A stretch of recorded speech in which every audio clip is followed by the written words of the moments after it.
Hi, everyone. Hello, hello.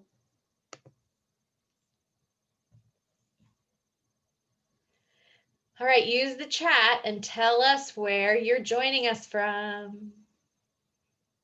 Renee and I are in Seattle. Ivy is in New York. And where are all of you? San Diego. Ooh, that sounds nice. Seattle, welcome. Baltimore, welcome. Finney Ridge, Montana. I love this. A block away from the shop. Excellent. Wisconsin.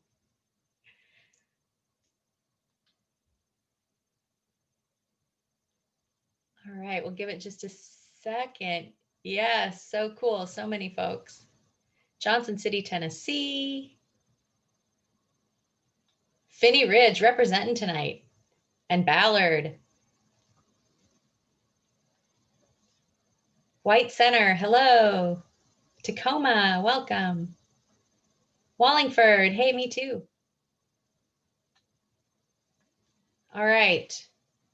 I think I will go ahead and get started. Thank you so much for joining us tonight. I'm Laura Hamilton. I have a cookbook shop here in Seattle called Book Larder. We have a kitchen in our shop in Seattle's Fremont neighborhood. And typically we do a lot of author talks and classes in our kitchen. And for the moment, we have taken all of that to Zoom, which allows us to do some pretty fun events because we can bring together chefs and interviewers and authors who are in different parts of the country and even the world. And as you can see from the chat, people from all over the country and from all over the world can join us, which is something we can't typically do. So thank you so much for being here. I am delighted to welcome Ivy Mix tonight. She is a bartender and bar owner. Her bar is called, I have to make sure I say it correctly, Landa in New York. She is also the author of the wonderful new book, Spirits of Latin America. She's going to be in conversation tonight with Seattle restaurateur and chef Renee Erickson. Renee has a book coming out in April called Getaway. And I thought since Renee is such a fan of Latin American spirits like mezcal in particular, if she won't mind me saying so, that she and Ivy having a conversation about Ivy's book and also just sort of discovering wonderful things through travel might be a lot of fun. The book, Spirits of Latin America, is of course available on the Book Larder website. I want to say thank you to Cointreau for offering 30 free copies to the first 30 people who signed up. If you weren't one of those folks, don't worry, you can still get a copy from our website. You have to pay for it, but it'll be signed. Ivy sent us some book plates. So please, if you're interested, be sure to check that out. I will put a link in the chat. We will also take questions tonight. I'm going to ask you to use the Q&A button for any questions that you have. And if you have general comments, you can use the chat for that. Just make sure that if you want other people participating to see it, that you choose to send your comment to all panelists and attendees and not just the panelists. If you send it to just the panelists, that's fine, but we'll be the only ones that see it.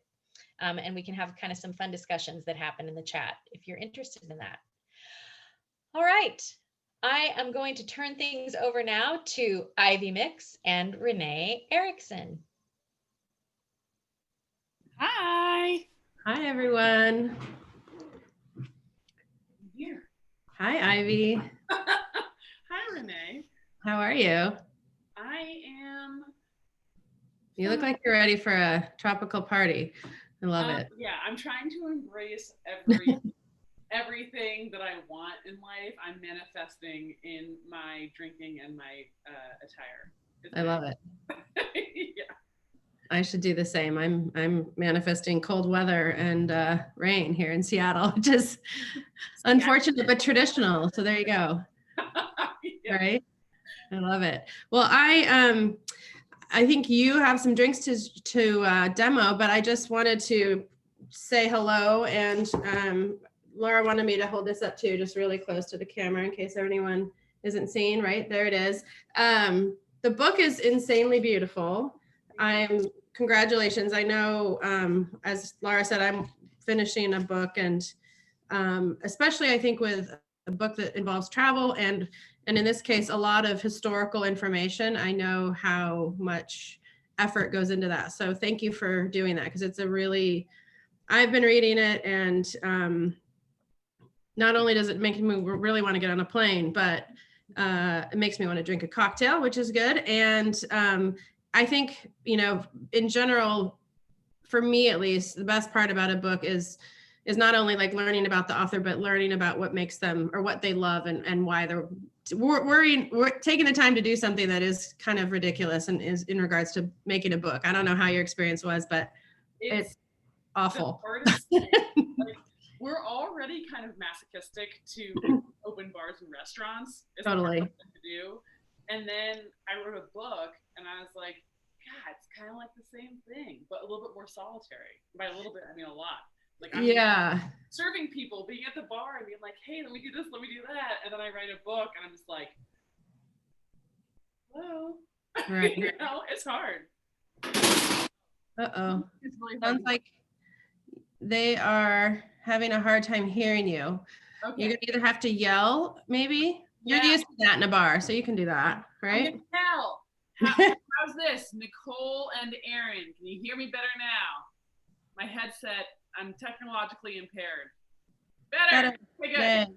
I will enunciate and project. There you go. Well, what's your plan? Do you want to do cocktails first, or do you want to talk more about the book? Yeah, how about I can do a cocktail first, and then we can talk about the book. Because the thing I wanted to talk about today, really, or demonstrate today, is we are getting into the holidays. Right. If you're Jewish, we're straight in there. We're in Hanukkah. And the thing that I really realized with my bar, Leyenda, is when we first opened, summer was really great. We opened in May 2015, and then we had our first Christmas season, our first December, and every other bar in the entire Brooklyn area was just like, this is the busy season, but no one in their head thinks to themselves like, winter, Hanukkah, Christmas, I want a margarita. Right. Everyone's kind of like, I want an old fashioned, I want a martini, I want, other things to make things like a little bit more wintry. Sure. So I ended up, we ended up doing a thing called Slayenda at Leyenda, which was a holiday themed, like, is equal parts women who slay. It was all themed after Beyonce and her Lemonade album. I love it. One of the famous songs from the album is called Sorry, and it's all about middle fingers up and women who slay. People are still upset about I know. Let's see. I'll turn me down. Does that help everyone? Let me see. I'm sorry, everyone. No, all that does is reduce your, Well, we're sorry. We're sorry. Sorry, everyone. I was trying to figure out my speaker earlier, but well, why don't we do this? Why don't you shout out these cocktails, and I'll say some more things, and then maybe we can get you closer to your computer for more of the discussion. Yeah, I'll just go. Okay. Well, anyway, I will shout more. Sorry. So, the thing that's really interesting that I want to do, especially for this little session here, and everyone who has signed on for this, I'm going to send to Booklarder a PDF of just holiday cocktail recipes, so you can make holiday cocktails at home. In the book, it's not a holiday-centric book. It's more a deep dive into the culture and the history and the people and the places of Latin America that make these spirits. But for today, I want to make one holiday cocktail that is essentially a riff on a margarita, but also a Cosmo. And the second one I'm going to make, maybe after we have a conversation, is a Coquito. And a Coquito is a classic, mostly from the islands, usually Puerto Rico and Cuba, like an eggnog. So it's like coconut eggnog of sorts. But Awesome.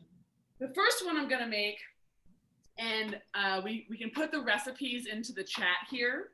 The first one I'm going to make is a riff on a, where are my shakers? Sorry, I'm like, where did I put my things? It's a riff on, gosh, hold on one second, sorry. I left it in my kitchen, sorry. I love it. Is everyone still doing okay with sound now? Hopefully. There we go, sorry about that. Thank you, Sophie. Yeah, thanks, Sophie. Yeah, so this drink is something that I'm trying to share a lot right now in my demos, because the restaurant industry is in a bit of trouble, right? Just teeny bit. So in my time in March and April and May, I was asked to be part of something called the Independent Restaurant Coalition. And on the Independent Restaurant Coalition, we've been fighting for something called the Restaurants Act. And the Restaurants Act is fighting for small, independent, emphasis on the independent. So when I say independent, we're not chains, we're not publicly traded. Most people probably do less than $2 million a year in revenue, which, you know, restaurants run at like 10 to 20%. So it's not that good. And yeah, so we partnered with Cointreau to make a program where basically for every Cosmopolitan sold in the holiday season until the end of the year, they're going to donate to the Restaurant Coalition, the Independent Restaurant Coalition. And awesome. I'm super duper thankful for them. So the drink that I'm making today is a riff on a Cosmo, but also it's a margarita, because a margarita and a Cosmo are essentially the same thing, except a Cosmo has vodka and cranberry, and a margarita is just tequila without the cranberry. But the thing I'm going to do today is, and we have the recipe in here right here, we're doing 1.5 ounces of Blanco tequila. I talk about it extensively in the book. Here. I talk about it extensively in the book. I love it. When I talk about, you know, with spirits, there's like a range of how badly you can mess up, you know, of your quality. With vodka or gin, you're talking about like a neutral grain spirit. So you're kind of in here between good and bad. With vodka, it's like you're kind of paying for the marketing. There is bad vodka, there is good vodka, but half the time you're paying for marketing. With tequila, it's like outside of the realm of the frame, right? It's the difference between a good tequila and a bad tequila. There's so many things that go into it, between how much they're paying the workers, to when the agave is harvested, to how they're distilling it, to if they're using chemicals. It's just on and on and on. Too much information for this particular Zoom, but you can read about in the book. But the tequila that I'm using is something called Tequila Ocho. It's a 100% blue agave Highland tequila, and it's one of my favorites, and it's excellent. The next thing I'm gonna do is Cointreau. So because Cointreau is our sponsor, if you were one of the first 30 people to RSVP, you got a book because of Cointreau. They are the best, and in my personal opinion, the only way to make a margarita is with Cointreau. You know, a margarita is supposed to have triple sec in it, right? A margarita is supposed to get sweetness from a triple sec, not from a syrup. Triple secs are also not all created equal. Cointreau is the way to go, and you should get it if that's how you want to make your margarita. So we've got Blanco tequila, 1.5 ounces, half an ounce of Cointreau, and then I made a spiced cranberry syrup. I will send you all the recipe, and this is in there. Oh, it's in there. The recipe's in the chat. Good. So the recipe's in the chat. I pre-made it because to do it right now, we would all like have to go to my kitchen and it would be too much, but it's really easy. It's just unsweetened cranberry juice, water, some clove, star anise, and cinnamon. You boil it, take it off the heat, and you get this really beautiful autumnal holiday syrup, which you can use in a cocktail like I'm doing here, or you can use in things like ice cream or coffee. Syrups make the world go around. And I could do a whole class just on syrups, but it really, they make a difference. So next we're gonna do 3/4 of an ounce of fresh lime juice. I will do a syrup class. If you feel like geeking out on syrup, slide into my DMs and we can geek out on syrups all day long. It's the easiest, cheapest way to bring flavor into a cocktail. Because when you start infusing spirits with different flavors and you don't like it, all of a sudden you're like, oh, I have a bottle full of ginger vodka I hate. You know, if you make a lot of those this last during COVID. I was like, what is this crap? Like just tucked away so that I couldn't find them. I'm like, well, we'll be trying to turn it into hand sanitizer or something, but it's just like garbage. If you want to get flavor, but you don't want to waste a bottle of booze, experiment with syrups, you know, experiment with sugar of your choosing and oh my gosh, sugar of your choosing and the flavor, so like ginger or what have you. So then we're going to shake this up and serve it over a big rock, and we're going to essentially have a spiced margarita. That's really what it is. It's a cranberry spiced margarita. It's very Starbucksy, almost like a pumpkin spice latte, but honestly, it's easy to make. And the reason why I really like it, especially right now, is that we're serving it at Leyenda, and people are serving cosmopolitans all over the country. And for every cosmopolitan sold, money is being donated to the Independent Restaurant Coalition, so we can pass a Restaurants Act and save establishments like ours. So good. There's a question here about, do you make your own bitters and what kind of sugar? I usually use superfine sugar for my syrups because it is just sweet. If I'm looking to do other sorts of sweetener or other sorts of flavors, I might do something like, I don't know, like maple syrup or honey or something like this. But for this syrup, because I just want the bitterness of the cranberry, the tartness of the cranberry, and the spices to come through, I'm just gonna use some superfine sugar. Cool. And then bitters, I love making bitters. I am not a master at it by any stretch of the imagination, but I do really love making bitters. I grew up with hippie parents in Vermont who used to make their own, like, you know, medicinal tinctures, like make their own echinacea. So whenever I make my own bitters, I hearken back to my youth. So what I'm gonna do here at the end is I'm just gonna take the other half of the lime that I used to juice. I'm just gonna make a little garnish, because the thing that I've realized in my youth of quarantine is that when I first started quarantining, I would just like make myself a cocktail, just like pour booze into a glass and that was it. And I found that garnishing my cocktails at home and making something beautiful is almost like making my bed in the morning. Like when I get into bed at night, I'm like, here's this beautiful made bed. I'm so glad I made it. And same with a garnished drink. When I garnish it, every time I look at it, I'm like, I made a pretty thing. So garnish your cocktails because it's the little things in life when you're stuck at home that makes it good. I love it. Cheers. Is that one of your dad's glasses? It is. I'm obsessed with them, by the way. Thank you. I am too. So beautiful. He's the best. Yeah, his glass is on the cover of my book. They're crazy beautiful. Thank you. Yeah. I know. When I first saw your book, I was like, where did she get that glass? Because it's just, you know, most of the cocktail glasses and barwares are the same, you know, like there's very little that's that like intricate and gorgeous.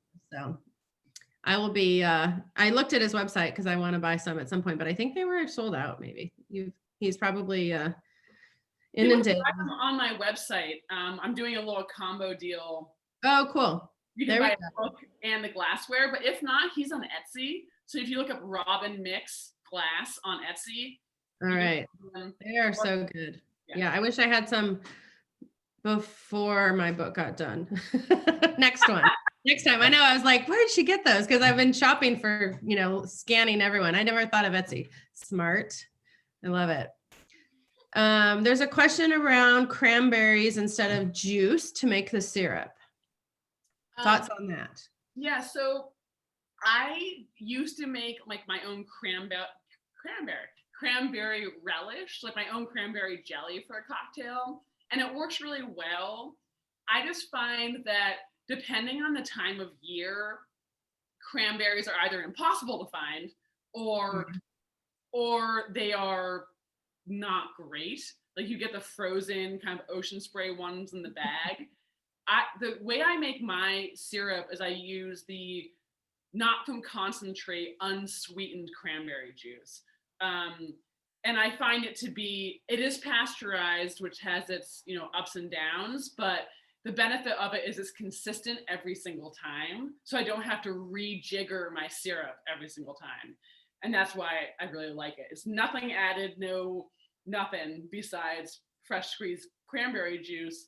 Is it like Connections or whatever? There's that. Exactly. Yeah. That's a good company, and then Lake something. Is a good one as well. But it's like organic, it's good. Yeah. So you can definitely experiment with your own, especially this time of year. It's like go forth. But I like cranberry drinks all year round, and when I can't make myself a delicious Cosmo in June because there's no fresh cranberries, I know that I can make this syrup and it'll be all right. Your dad's name's Rob? Robin. Yeah. Robin. Mm-hmm. Y-N? R-O-B-Y-N? I-N. Robin. I-N. Yeah. So close. Sorry. Okay, there we go. Someone's asking again. So there we go. Awesome. Well, that's delicious. I made one and didn't follow the directions very well. So mine's up in a glass, but I still love it. So there you go. Good. Up on the rocks. It's honestly so easy. I mean, even with the cocktails in the book, people sometimes write me and they're like, I don't have X thing. Yeah. I'm like, well, that's okay. Like you can experiment. Like I think that the beauty of cocktails is that there's no law.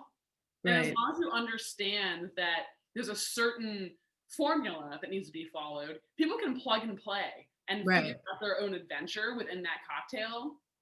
And my favorite part of writing this book is being contacted by people who have done something different.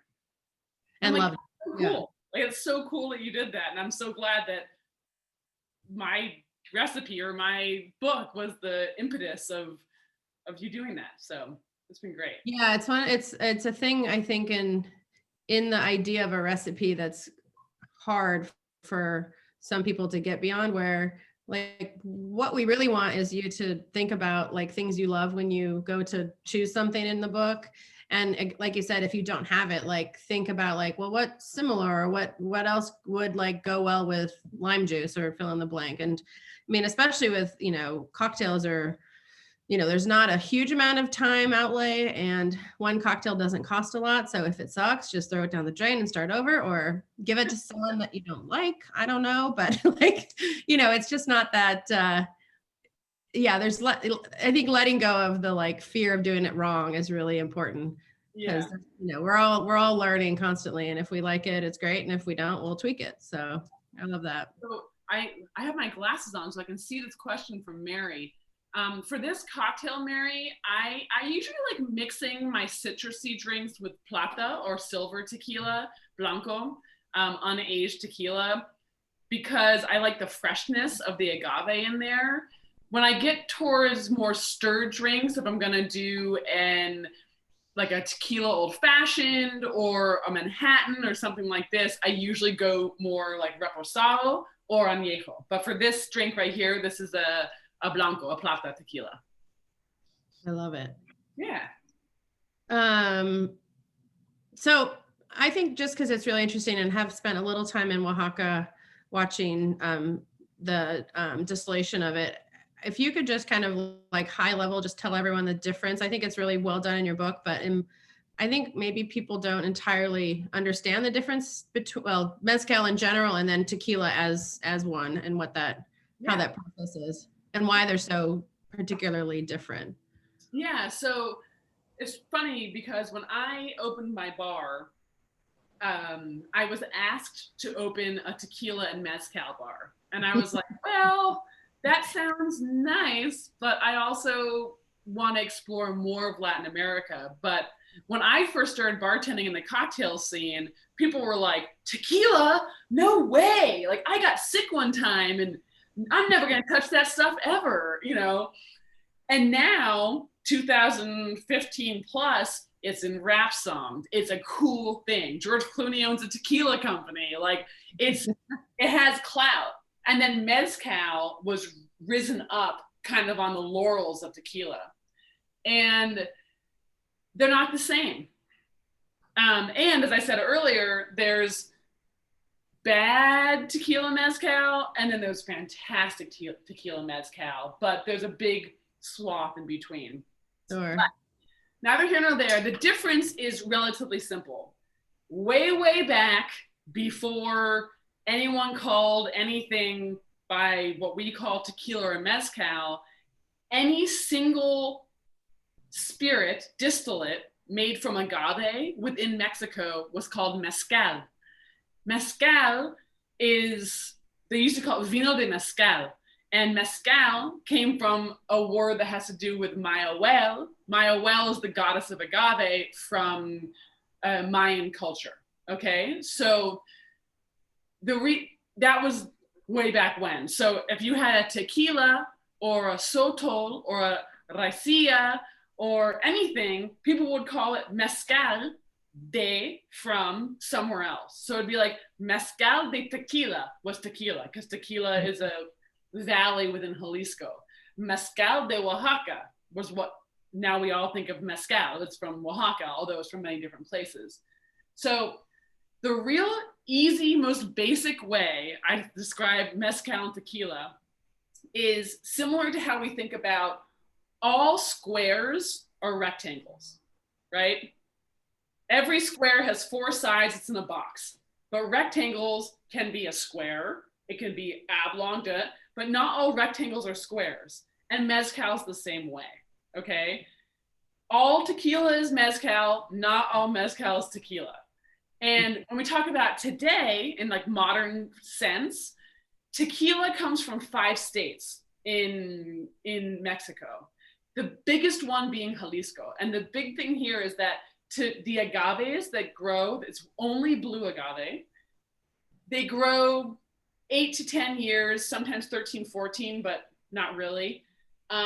You steam them to cook them, because you can't just, it's not like a fruit you pluck from a tree and then it just is ripe.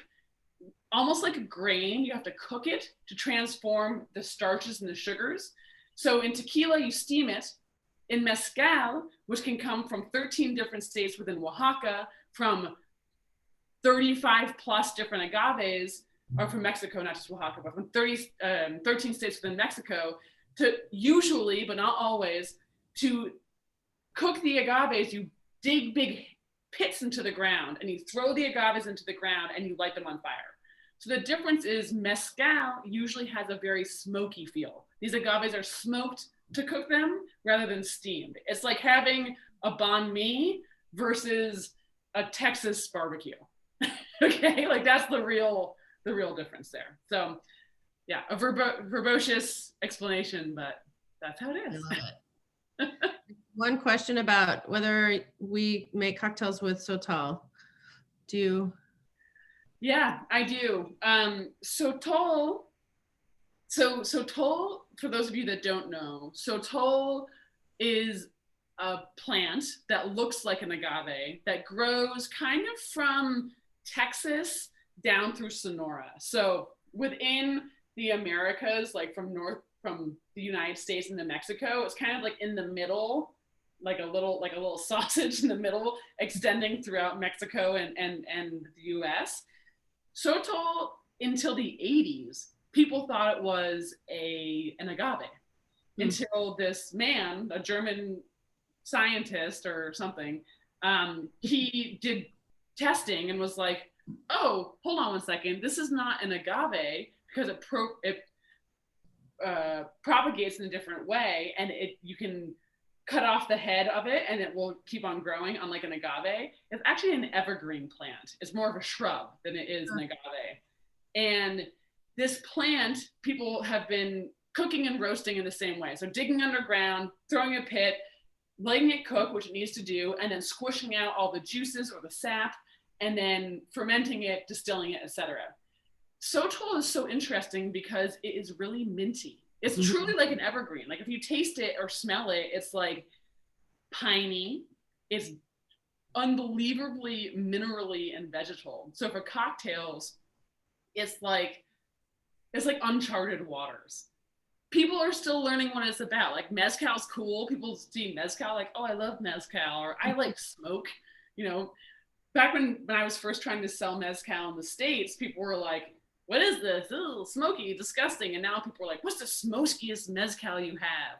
Which is not the point of mezcal, but neither here nor there. But Sotol is this really unique spirit that honestly, you can get it for not that expensive for making cocktails with. There's one called Sotol por Siempre, which makes a fantastic cocktail. I have about 3 or 4 Sotol cocktails in the book. So it's one of my favorite things to mix with. It's super unusual. It's just like, it's like Christmas in a papaya orchard, if you can make that taste. That's what it's like. I love it. So your next drink's going to be with rum, correct? Mm-hmm. Yeah. One thing that I've recently discovered, which I have not been a big rum drinker, but now we have a restaurant that kind of features mezcals and rums and agave and sugarcane, basically. Clarin. The best. Like, the greatest thing ever. Like I literally would probably fall down a bunch of stairs if I got to drink as much as I would want, because it tastes like, at least the ones that I've had so far, taste literally like coconut and pineapple. They're bonkers. So talk about that, and then like just kind of give us a rundown of rum. I mean, the book is really, really in depth, I think, in a beautiful way about the history of it and all the places that has produced rum in particular, but obviously other cane spirits. But focus on Sotol just because I think it's so beautiful and different, and then do whatever you want after that. Yeah. So, rum. So the book is separated into 3 sections based on basically these agricultural items' history in the Americas. So agave is endemic of the Americas, from Alaska, believe it or not, all the way down to Patagonia. This is where agaves are from. Sugarcane is not from the Americas. All right, sugarcane is from India, farther over this way. And it was brought to the Americas because Europeans colonized the eastern part of the world far before they colonized the western part, the New World. Can you see how heavily I'm air quoting here? New World is like, I mean, it's only 2, but like New World, but not New World, but New World to them. And with sugarcane came slave trade, because the colonizers had killed off all of our indigenous populations, and so came the slave trade to work the fields of this brought in product, which really made a lot of money for the New World, like a bunch. The next chapter of the book is grape, and grape was also brought in, right, in the name of Christ. It says the church was so concerned about making the blood of Christ to transform indigenous populations into Christian, God-fearing Christians, that it was very important to plant grapes. But they tried planting grapes in Haiti, which is their first stop. Guess what? Global warming might make it a fine place to grow grapes in the future, but for right now, it's bad. They went all throughout the Caribbean, grapes didn't grow, on their way south until they got to Argentina and Chile, where it's cold, and then grapes started to grow. So, all that to say, Clairen. Clairen is the distillate, the rum of Haiti. And what's really beautiful about Latin America is that all of these distillates have their origin in some sort of moonshine, right? Mm-hmm. It's what people made for themselves. It wasn't since this part of the world has been, everyone's looked towards Europe as, oh, you have cognac, you have Johnny Walker, you have all these things of prestige and wealth and clout. And this is just what we make because it's here. And Clairen is an example of that. Haiti has over 600 working distilleries on that small half an island, whereas the entire Caribbean, which used to have thousands of distilleries, has about 12 right now. So Clairen is almost like the mezcal of rum. I'm going to misquote here, but sugarcane has lots of different like identities. So there's like blue sugarcane, red sugarcane, but then they all have different numbers. It's like blue 42. It sounds like a football, like play. But Haiti has an abundance, and they make sugarcane juice spirit, which is like an agricole. So you really, rather than fortifying down sugarcane and to make molasses and then like send the sugar off and make molasses, this is just juicing sugarcane and making a spirit out of that. And Clairen I traveled around Haiti, and I traveled everywhere for this book. My trip to Haiti was so mind-blowing.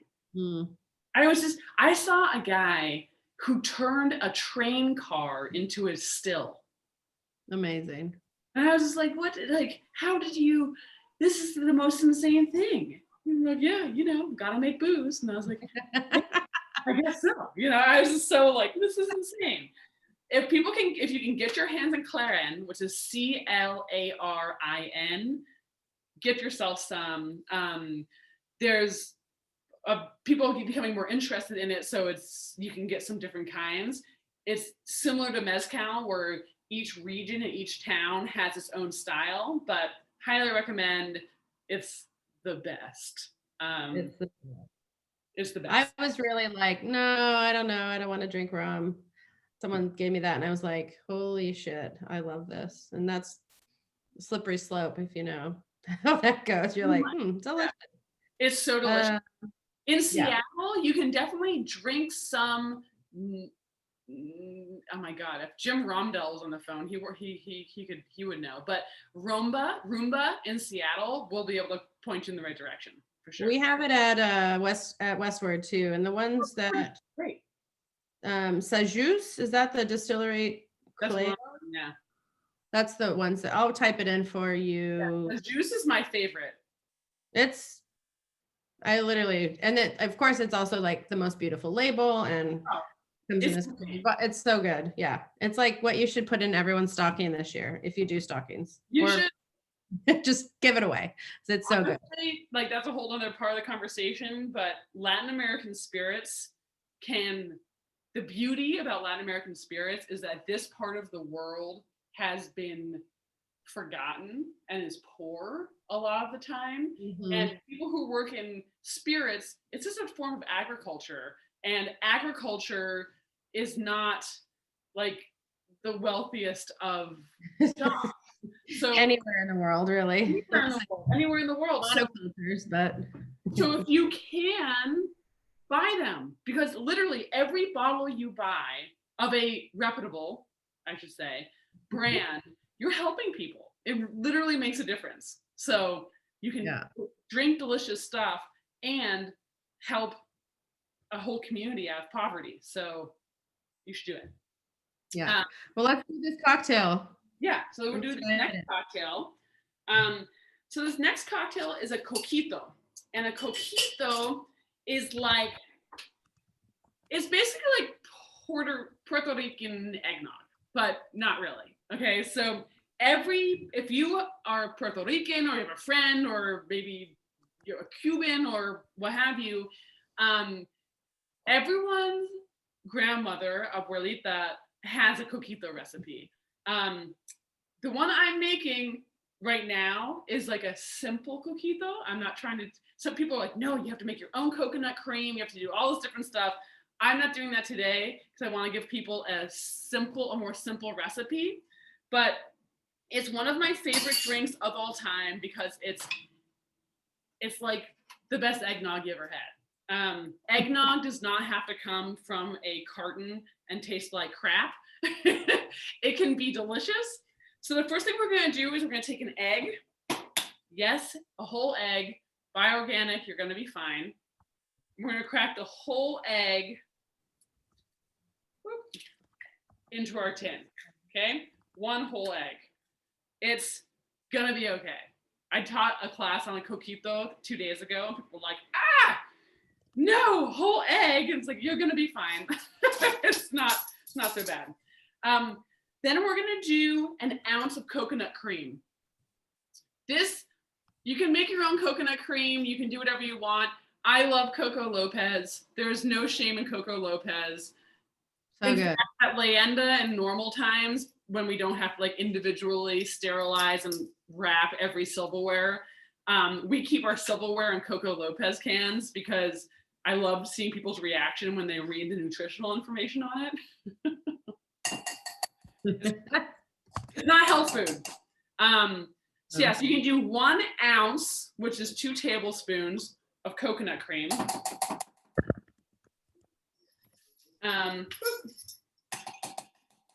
Then we're gonna do,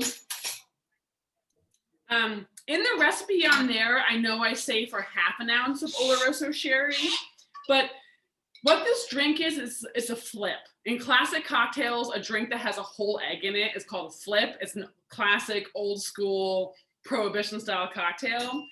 You don't really want them to be too boozy. You kind of want to have a lot of fortified wine, have it be a little bit richer because this is it's like the custard of desserts. You want it to be rich and tasty. On the recipe that you guys have there, I call for half an ounce of Oloroso. I'm gonna put a whole ounce of Oloroso in here because I think it's tastier. But you do you. Oloroso sherry is one of the things that I wish people mixed with more. This right here is Palo Cortado. This is Lustal Oloroso. And it's cheap, it's delicious, and it's really easy to mix with. And then we're going to use this Mount Gay rum. Mount Gay is awesome for rum. And again, rum, as we're talking about, is a really difficult category to talk about. There's no rules in rum. But pick up the book and you can read about it. This is an English style rum. So it's bolder than a Spanish style rum, but it's not quite as funky as a Jamaican or French style rum. So it's really good for cocktails. And then we're gonna do 1/4 teaspoon of vanilla extract. Normally I would tell you all to go buy some vanilla beans and do something with them, but because of COVID, vanilla beans are not coming into the country and they are astronomically expensive. Like, yeah. It's insane. I had 86. I had to nix all the vanilla drinks off our menu for this holiday season because they used to be, I can't remember, like $12 a package, and now they're like 56. I was like, well, it's a very expensive syrup. I'm not going to make anymore. All right, so here we go. That's this. I call for Angostura Bitters. For some reason, I don't have any Angostura Bitters in my house, even though they're the easiest bitters to get. So this is just another aromatic bitter, 3 dashes of that. And then we're gonna do a dry shake. So you dry shake egg drinks to emulsify stuff before you shake it up. Yeah, Mount Gay rum. Sorry, Mount Gay. Yeah, You're good. You make this, yeah, I'll answer this question. Yes, you can. Coquito is usually pre-made. So like usually Coquito, you make it in huge batches and you put it in bottles. And on Christmas, you go down and you give all of your neighbors a bottle. So Coquito is meant to be pre-made. The other one, about a week, honestly, about a week. I mean, it's egg, right? So keep it refrigerated, but it'll keep for about a week. Add more booze if you want to keep it longer. Yeah, exactly. So we're gonna shake this, emulsify the egg white and the coconut. So there we go. And I'm gonna add an ice cube. I really like shaking my Ivy, did you just have the coil in there? Did you have a coil in there? I didn't. Okay. You can. Coils work really well for egg white drinks. Yeah. This is the egg yolk as well. So you can or you cannot.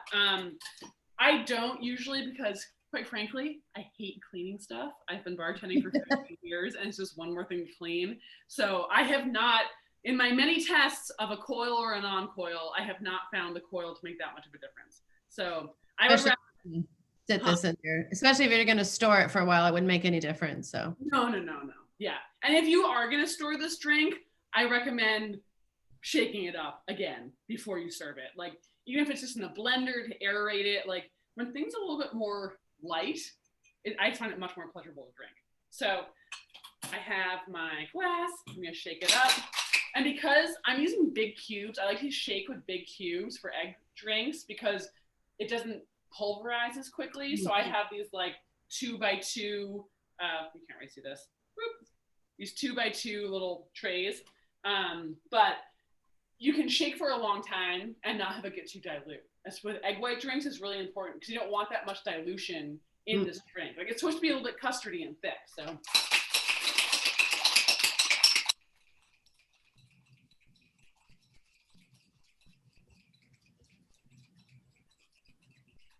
we lost her. I would normally shake double that time, but I'm not going to because we're on time limit. So I'm gonna pour this out like this. That's pretty. Yeah.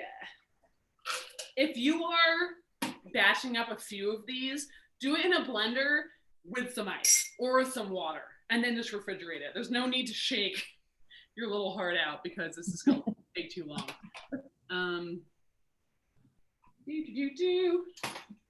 Well, I had nutmeg around here somewhere. Everything went to hell because I dropped my little juicer in the beginning, and I was like, ah! And I totally lost my, oh, there it is. I lost my cool. The graters. So, fresh nutmeg makes the world go round. It's easy, it smells delectable, and it's really good. So there you go. This is a really simple coquito. Again, if you're here, I'm going to send the my recipe for a different coquito, not the one in the chat, but you guys can all get it to make a slightly more advanced coquito at the end of it. It's really good. It's seriously so good. I mean, coquito, if I could drink one thing forever, it would be coquito. It's so tasty. Pretty. I love that. Okay, there was a few questions. Let's see. I want to go back to, let's see. There was one specifically about Sotol and if it's only harvested wild or if people are cultivating it. We'll start there. People are cultivating Sotol. And, the cultivation question in conversation is a tricky one. People like to think that cultivation is negative because in all Latin spirits, there's a certain romanticization of somebody going into the woods, like with their donkey and like putting the sugarcane or the whatever, or the agave on the donkey and bringing it back to their fabrica, their distillery, and then distilling it. It is much easier to farm, right? Rather than harvest it, yeah, hunting for it, yeah. Yeah, exactly. So Sotol is now being propagated and planted that way. There's still lots of wild Sotol, but it's just harder to regulate, and it's harder to realize what you're getting. So most of the Sotol you're probably drinking, at least in cocktails. If it's in a cocktail, it's definitely propagated for sure. Cool. Another question is about how accessible your recipes are for beginners. Yeah, I mean, my recipes, sometimes, I mean, to be perfectly honest, my cocktails are not cocktail 101 cocktails. That being said, I do talk about them, right? So I've always been of the opinion that it's good to read and learn and listen about everything, and then find out what you're doing within there. It's funny because I just recently got the My Korea cookbook, which I think is the best cookbook ever because it's lots of great content and beautiful, but like I don't understand it. And I called my sister and I was like, I don't know any of this stuff. Like, where do I get these things? And she was like, oh, just go to, you're in Brooklyn. Just go to any Asian market. You'll be totally fine. And I felt out of my comfort zone. I was like, I don't know where to get these things. But then I did a quick Google and I went to the grocery store. I picked up some stuff and I made my first dish out of my Korea 2 weeks ago. So this is looking outside your comfort zone. If there's one good thing about COVID, it has made me get out of my comfort zone as far as like, what am I going to do with my time? I'm interested. I love reading this cookbook. I actually read cookbooks. I might be in the, like, I'm not normal in that way, but I really like reading them. So I was like, I love it. So I want to make the food out of it. And then I did. And now I'm doing it with so many other things. In cuisine, I really have never understood, which is, it's awesome. It's also transportative. Yeah. In a time where we can't go anywhere. That's what I love so much about it. I think it's awesome. Absolutely. All right. Let's see. Pretty extensive. Sorry, everyone. I'm reading these. Okay, so someone with an extensive collection of spirits, but going through the book, I would have to buy so many more. Any recommendations on a few after tequila and mezcal on what to add first? So spirits besides tequila and mezcal to make a lot of your cocktails or something, let's say. Yeah, for sure. So, the thing about like so many cocktail books is that the modifiers are what make the cocktail. So like your base spirit is what it's all about, right? So someone just said charanda. Charanda is a good one. Charanda is a Mexican rum, for lack of a better word, a Mexican sugarcane distillate, which is excellent. Expand your rum portfolio, or at least get some rum. I usually would try to get a Spanish style rum, an English style rum, and a French style rum. So get something like, well, even Spanish style, I mean, no offense to Spanish style, but you can probably just not do that. But get English style rum. Mount Gay is really fantastic. I would get a Jamaican rum for extra funk. I would get an agricole rum. Okay, so something made in Martinique that's made from fresh sugarcane juice. Super good. I would get a grape distillate. People knock on grape distillates like brandy is for your grandma. It's not. If anyone out there is a vodka soda drinker, throw your vodka away and start drinking pisco sodas. Yes, whoever just said that. Rosendo, yes. Pisco is the best thing, and it's honestly the most approachable spirit to the American palate. I have no idea why it's not more accessible. It's clear, so everyone who thinks that clear spirits are a diet product, which they're not, but if you like to think that, it's clear. It's floral. COVID diet, yeah. Just more food. Spirits are like diet food. Whatever makes you happy. It's not. But pisco is floral. It's botanical. It's a pisco soda is going to make your day. If you're just like, I'm trying to watch my, whatever, Pisco every day of the week. So get a Pisco, get a rum, get a Pisco and a rum, start there. And then you can kind of branch your way out. But if you don't have a Pisco or a rum, it'll be sad. And I don't think any bar is complete without a bottle of Campari or a bottle of Cointreau. You need those two mixers at least. And then you can move on. Okay, Rosendo is asking about the mezcal tequila price is due. How much of the bottle is due to import taxes? Do you know that question? Yeah, so actually, it is less expensive for almost every spirit to sell in the United States than it is to sell in their home country. Yeah, so mezcal and tequila are this way. It's really expensive to sell mezcal and tequila in Mexico, which is one of the reasons, not every reason, but one of the reasons you see so many products here in America than you see over there. It's messed up. Cachaça is insane. The impuestos, the taxes that are on cachaça are so outrageous. There we go. Jesus, 70%. Yeah. There you go. Taxes are huge, which is why, especially for tequila and mezcal, if you're paying less than $20 a bottle for tequila in a liquor store, you should really ask yourself why. Because agaves take at least 8 years, 7 to 8 years to grow, at least, to reach maturity. They cannot be harvested by machine. They have to be harvested by hand. And it takes a bit of agave to make a bottle of tequila. So I can tell you who's not seeing that money.